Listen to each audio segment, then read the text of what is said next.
ओम नमो भगवते वासुदेवाय नमः। जय यमुना माता,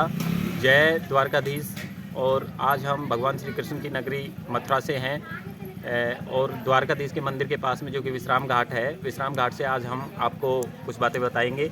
और माता यमुना का आशीर्वाद लेने के लिए आज हम यहाँ आए। हमने यहाँ जब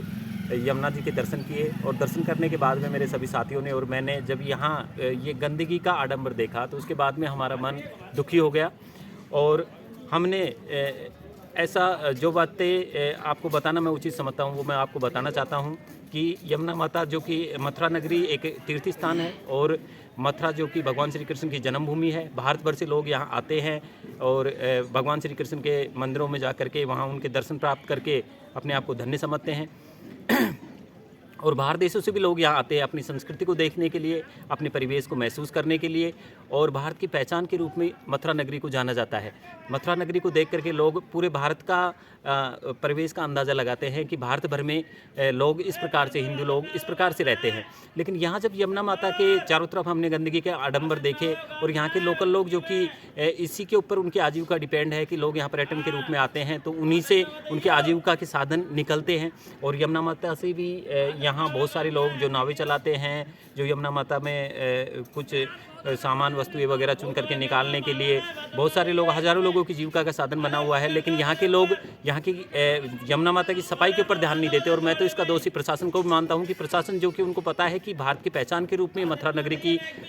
पूरे भारत में, पूरे विश्व में एक पहचान बनी हुई है मथुरा नगरी की, कि भारत का परिवेश इसी से जाना जाए और भगवान श्री कृष्ण की नगरी है, जन्मभूमि है। तो यहाँ सफाई की प्रचुर मात्रा में व्यवस्था उनको करनी चाहिए। और जो शहर भर की गंदगी है जो इसमें मिला दी जाती है, पीछे से बहुत सारी गंदगी मिलकर के इसमें आती है और यहाँ मथुरा के अंदर बहुत सारी जो इसके किनारे हैं उनके ऊपर बहुत अधिक गंदगी का आडंबर लगा हुआ है। तो मैं तो यही कहूँगा और मेरी तो यही तमन्ना है कि यहाँ के लोकल लोगों को भी इसके ऊपर ध्यान देना चाहिए। पर्यटन के रूप में जो लोग यहाँ घूमने के लिए आते हैं तो उनको भी इस साफ़ सफाई का ध्यान रखना चाहिए। बहुत सारी पॉलीथीन की थैलियाँ इसमें तिर रही हैं। यमुना माता का जो जल है वो गंदगी के इस आडंबर के कारण काला पड़ गया है। नाविक हैं जो यहीं पे नाव चलाते हैं, यहीं पे पैसे कमाने के लिए आजीविका का साधन ढूंढते हैं और इसी में अपनी गंदगी भी इसी में प्रवाहित कर देते हैं। तो उनको भी इस प्रकार का ध्यान रखना चाहिए। और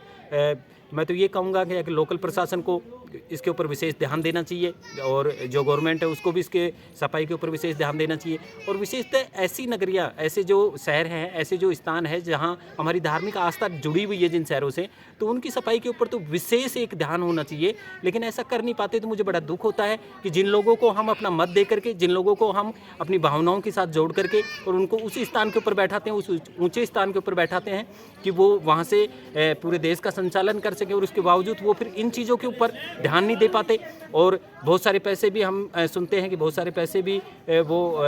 इस साफ़ सफाई में लगाने के लिए वहाँ से बजट पारित करते हैं कि भाई यमुना की सफाई के लिए इतना पैसा, लेकिन वो पैसा जाता क्या है? हम जब ज़मीन पे आकर के देखते हैं, जब हम वास्तव में इनके किनारों के ऊपर आकर देखते हैं तो हमें ऐसा दिखाई नहीं देता कि बहुत सारे पैसों का यहाँ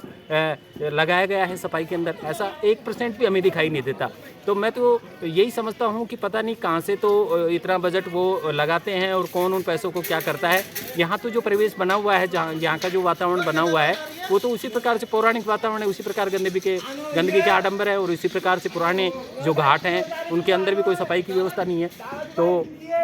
मेरी प्रार्थना है कि जो भी पर्यटन यहाँ आते हैं और जो यहाँ का लोकल प्रशासन है उनसे भी ये प्रार्थना है कि कृपया इसकी सफाई के ऊपर विशेष ध्यान दिया जाए और हमारी आस्थाओं के साथ खिलवाड़ ना किया जाए। क्योंकि हम लोग जो इतने किलोमीटर से और इतने दूर दूर से चल करके यहाँ आते हैं और अपनी मेहनत का पैसा यहाँ आकर के खर्च करते हैं और जब हमें वो चीज़ें जो हम दर्शन करने के लिए आते हैं तो वहाँ हमारी आस्था उससे टच हो जाती है, आस्था छू जाती है, मनों को ख़राब कर देती है कि देखो हम माँ मान करके और जिस पानी को अमृत के समान मान करके, जिसके अंदर स्नान करके हम अपने पापों को नष्ट करना चाहते हैं, अपनी शुद्धि करना चाहते हैं, और वो अमृत के समान जल जब इतना गंदा और इतना गंदा दिखाई देता है तो हमारा एक मन अलग ही हो जाता है। तो मैं तो ये बताना चाहता हूँ। और मेरे साथी जो आए तो उनमें कृष्ण कुमार यादव जो थे, तो उनको जब उन्होंने यमुना माता की ये दशा देखी तो उनका मन बहुत ही ऐसा दुखी हो गया। उन्होंने कहा कि अगर